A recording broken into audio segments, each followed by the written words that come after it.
Thank you. The chair recognizes Ms. BOEBERT for her 5 minutes. Thank you, Mr. Chairman.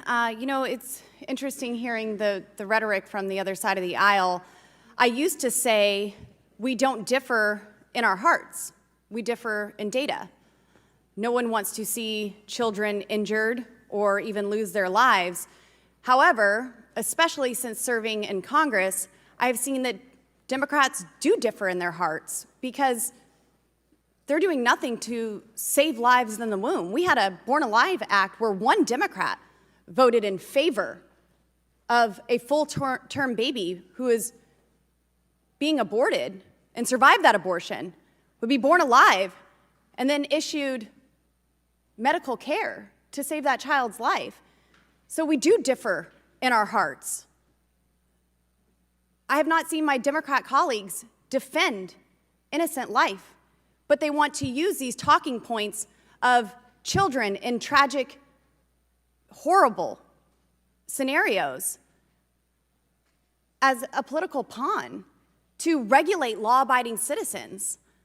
Now, for far too long, rogue politicians and partisans at the ATF have really run amok, infringing and trampling on the Second Amendment, the rights of the American people. This shall not be infringed, period. There's no comma after shall not be infringed. And it's trampled on by the federal government, by the states and local governments on a regular basis to disarm Americans, to make them subjects rather than citizens.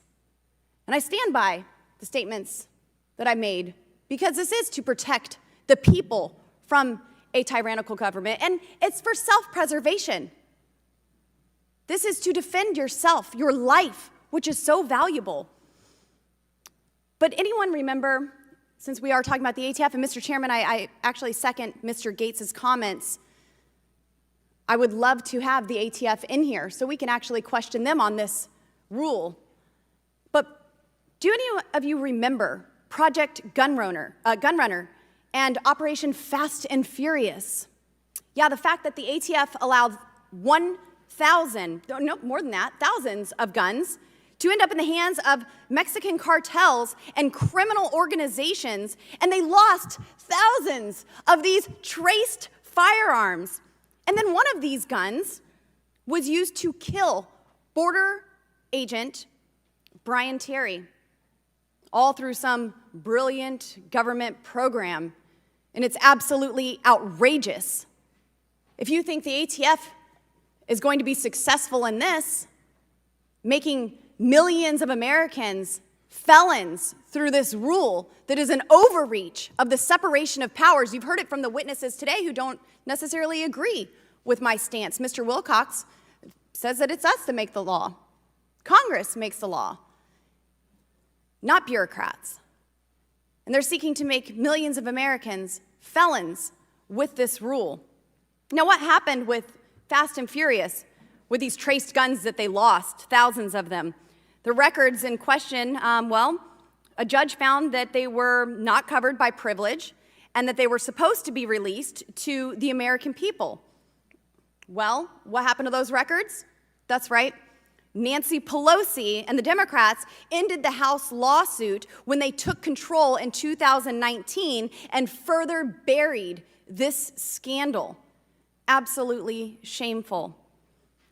As the National Shooting Sports Foundation has pointed out, in just the last 5 years, ATF, under political pressure, has at least on 3 occasions, through administrative fiat, changed long-standing positions to declare products lawfully sold in full view of the ATF and in reliance upon ATF classification letters to now be illegal and or regulated under the National Firearms Act. ATF bureaucrats are not only ignoring the direction of Congress, they are literally ignoring the law and trying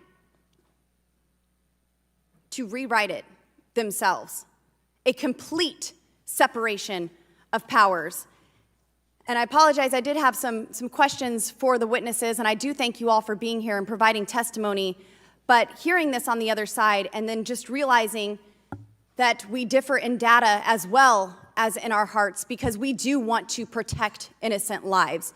That is why we support the Second Amendment. It is your right to defend yourself, and we will always speak up to defend life. Thank you. I yield. Thank you. Chair recognizes